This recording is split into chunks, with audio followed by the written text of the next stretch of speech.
Alhamdulillahillazi arsala rasulahu bil huda wa dinil haq liyudhhirahu 'ala dini kulli wa kafa billahi shahida wa asyhadu an la ilaha illallah wahdahu la syarika lah wa asyhadu anna Muhammadan 'abduhu wa rasuluh amma ba'd.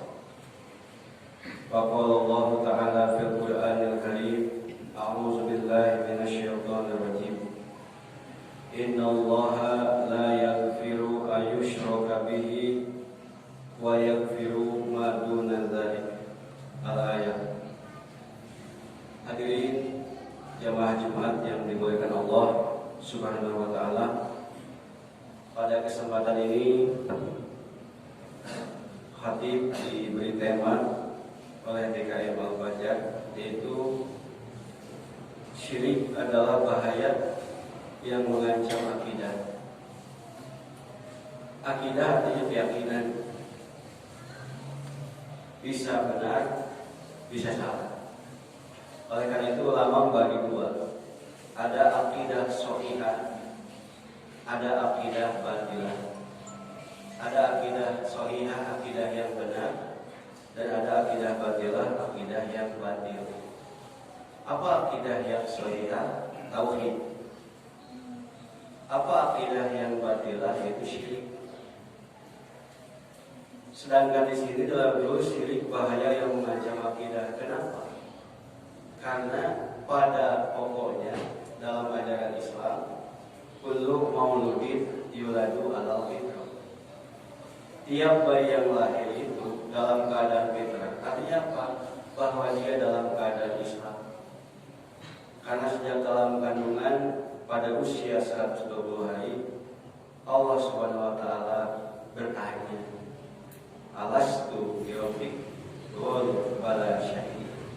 Bukankah aku ini adalah Tuhan? Maka mereka menjawab, bala syahid. Kami bersaksi bahwa Engkau ya Allah adalah Tuhanku. Berat lahir ke alam dunia Islam. Maka Pak Abawahu yuhawidani awi yunasirani. Maka lingkungan yang merubah dia jadi Yahudi, merubah dia jadi Nasrani, itu lingkungan. Oleh karena itu, orang yang sejak lahir tidak pernah berpindah kepada agama yang lain tidak perlu syahadat. Saya tidak pernah mendengar ada riwayat Anas bin Malik, Ibnu Abbas, Ibnu Umar syahadat di hadapan Nabi, belum pernah. Kenapa? Dan syahadat di hadapan Nabi awal faktor apa? Faktor Pak Abawa. Bisa orang tuanya, bisa lingkungan, bisa teman-temannya yang mempengaruhi dia untuk menyembah berhala atau menyembah selain Allah.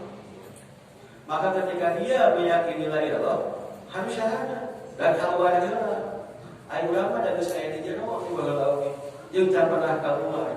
Jadi tidak perlu lagi untuk bersyahadat. Oleh karena itu syirik pasti membahayakan akidah. Bagaimana tidak bisa membahayakan akidah? Sampai sahabat saya bertanya, ayul dzanbi a'dhamu ya Rasulullah?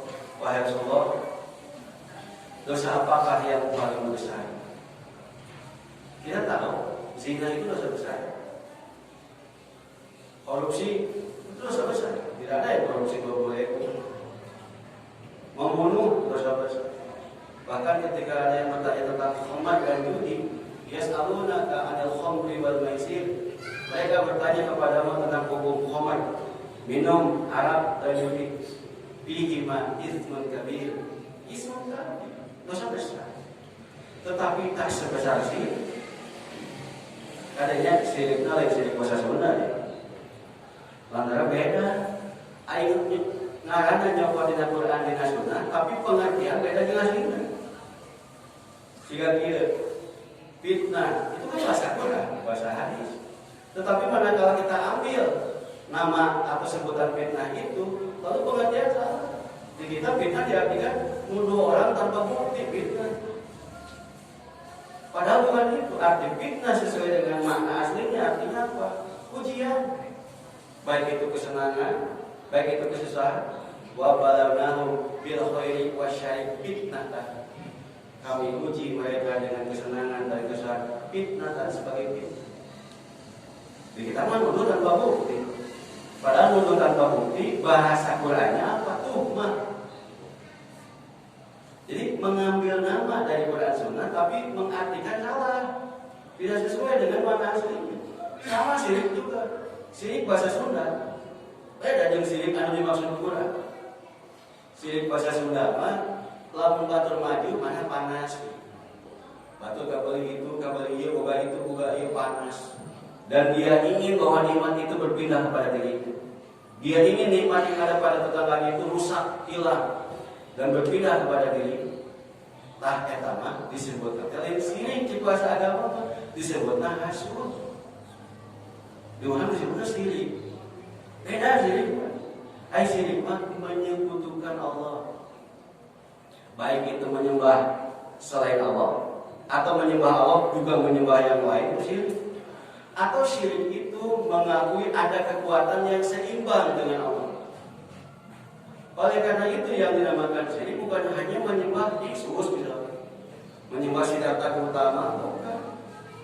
Bapak mengatakan bahwa penyakit saya sembuh karena obat A, obat B, obat C, tanpa melibatkan Allah sebagai satu-satunya yang menyembuhkan, itu juga sudah masuk syirik. Jaga cina penyakitnya ku dokter itu mah tanpa terasa itu sudah syirik. Ayo kieu sesembahan demi Allah, demi Rasulullah. Sampai kata Nabi, apakah kamu hendak menjadikan bagi Allah itu sekutu? Kau jadikan aku sekutu bagi Allah? Demi Allah dikudu make demi Rasulullah. Ada sahabat yang mengucapkan Masya Allah wa Masya Rasulullah, diceraikan Nabi. Kenapa? Engkau menjadikan aku sekutu bagi Allah.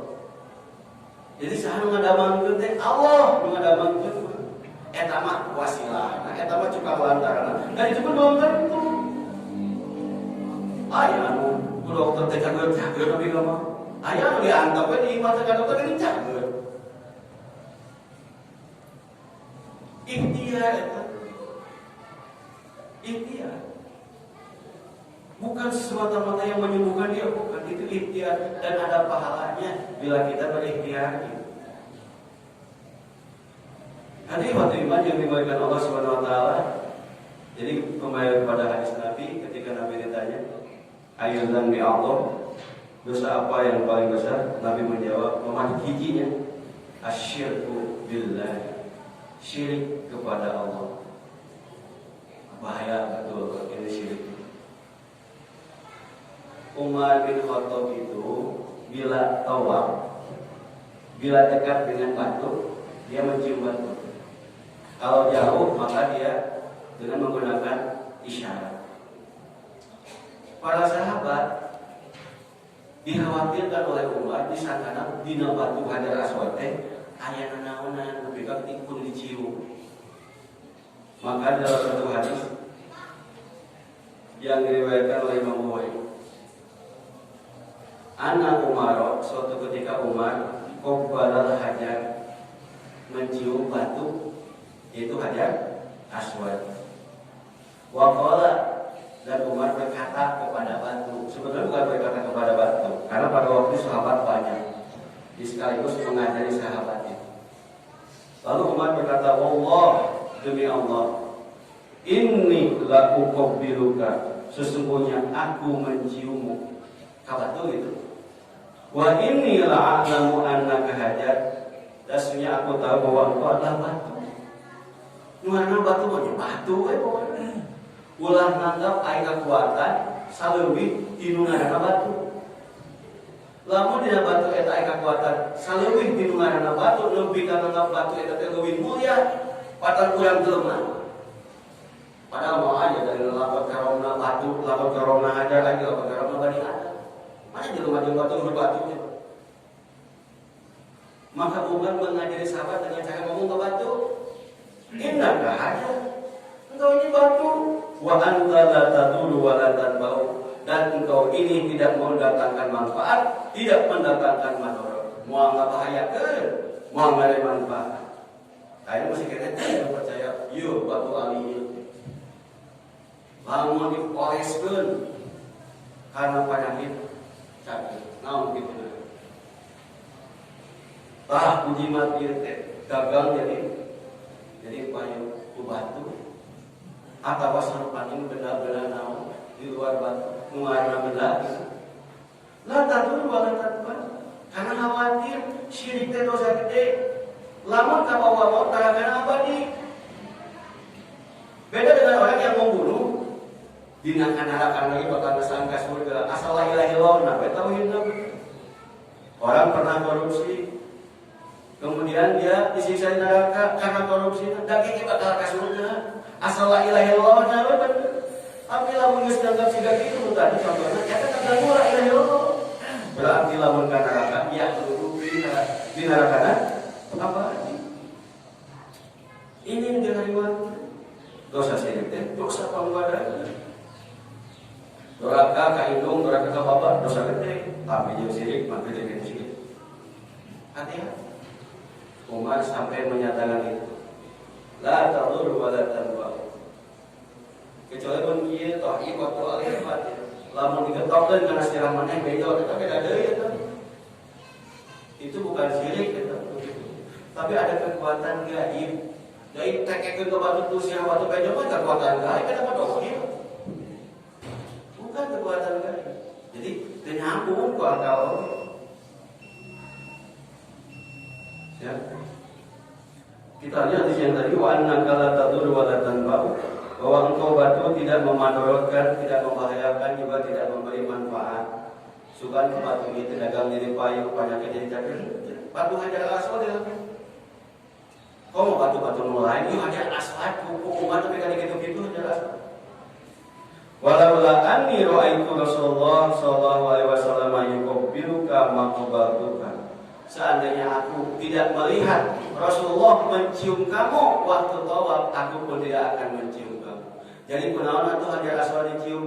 Taat teh ka Nabi, cik Nabi itu gitu. Jadi bukan tuduhan orang kafir mengatakan bahwa orang Islam nyembah Ka'bah, nyembah batu, tentu nyembah Ka'bah, nyembah batu. Ngulilingan Ka'bah 7 keliling, nyium batu lantaran Nabi siga gitu. Atau teh wajib tambahan deui. Maka itu tidak akan mengotori tauhid kita. Sehingga lukas merupakan wujud gitu kan. Di Quran nama yen teh yuwaswisu. Yuwaswisu teh ngaharepos. Kumaha ngaharepos teh? Terus disebutkeun Quran kumaha ngaharepos teh. Pokona ujug-ujug aya we dina diri Quran harepos eta teh gangguan-gangguan teh. Kumaha ngaharepos make bahasa naon? Atau orang Rusia mau pakai bahasa Rusia. Berarti dia nanti kudu bisa bener bahasa Rusia jadi panjang. Pokoknya mah yuwaswisu karasa kurang was-wasna teh. Harewos teh ulah diturunkeun. Kalau diturunkeun khawatir jatuh kepada kesyirikan. Oleh karena itu dalam ayat yang saya baca tadi surah An-Nisa ayat 48 di mukadimah jelas innallaha la yaghfiru an yushraka bihi. Allah tidak akan mengampuni dosa syirik yang mana yang terbawa mati. Kan Umar juga pernah syirik, pernah nyembah berhala, Abu Bakar pernah nyembah berhala, Bilal pernah nyembah berhala. Kenapa dijamin ke surga? Karena sebelum mati syiriknya tidak terbawa. Jadi yang dimaksud Allah tidak akan mengampuni dosa syirik itu dosa syirik yang terbawa mati. Lalu ayat selanjutnya wa yaghfiru ma duna dzalika. Allah mengampuni dosa di luar syirik. Yang ditobati atau yang belum ditobati sama dengan kalimat sebelumnya. Berarti dosa membunuh, dosa zina, dosa korupsi di bawah dosa syirik bila terbawa mati bisa diampuni, bisa tidak. Kenapa? Kata Quran lima yasha. Saya ulang bahasanya. Innallaha la yaghfiru an yushraka bihi. Allah tidak akan mengampuni dosa syirik. Titik seperti itu. Wa yaghfiru ma duna dzalika liman yasha, tapi Allah mengampuni dosa di luar syirik bagi siapa yang dikehendaki. Berarti hukumnya sama, dua-duanya kabawa maut. Syirikna kabawa maut, can katobatan. Korupsina, malingna, can ditobatan kabawa maut. Tah, dosa di luar syirik mah ada kemungkinan diampuni, ada kemungkinan tidak. Kalau diampuni, masuk surga tanpa melewati neraka. Kalau tidak diampuni, wayahna belok heula nyimpang heula ka neraka, tapi teu abadi da lain dosa syirik eta mah. Cuma jangan dianggap enteng, bila ada dosa lain syirik, cenah bagi neraka nanti 3 poe. Nya 3 poe sabaraha hitungan akhirat sabaraha ribu tahun. Apa sapoe akhirat teh sarwajin 50.000 tahun, nanti poe di akhirat sabaraha? 150.000 tahun gitu. Jangan seperti orang Yahudi yang berkata waqalu lan tamassana nar illa ayyaman ma'dudah. Kami tidak akan disentuh neraka kecuali hanya beberapa hari saja. Iya, coba angkat sapoe di neraka 100 tahun. Dan dosa syirik tidak akan pernah ada ujungnya di neraka. Abadi ini sebenarnya khalidina fiha abadan. Hari itu orang Islam sabawang-bawang dan seumur hidup tara ka masjid, tara jemaah, tara sholat wajib baca. Saya yakini selama la ilaha illallah masih ada di dalam dadanya, walaupun hanya kecil sebesar biji atom, dia tetap bakal ngasaan surga. Ngan, aya ngan nyimpang gelar kadar buka sabaraha miliaran tahun kumaha dosa-dosa. Ngan ka surga mah bakal. Lantaran aya la ilaha illallah bau bisa dikabul. Tentu saja kita jemaah, kita saum bulan Ramadan, bahkan sunat di periode sholat wajib tiap hari, bahkan sunat di periode. Kenapa? Ulama ka surga teh bung nyimpang heula, siga maranehna. Andalkeun la ilaha illallah bae hukum, andalkeun KTP we Islam hukum. Kedua tara jemaah tara sholat lagi ka surga. Nya engke ya ka surga. Dikerabatkeun heula. Tentu kita jemaah kaji sunat di periode. Kenapa? Karena berapa ayam ka surgana langsung mungkin panggeula sok sanajan sapoe. Barakallahu fiik.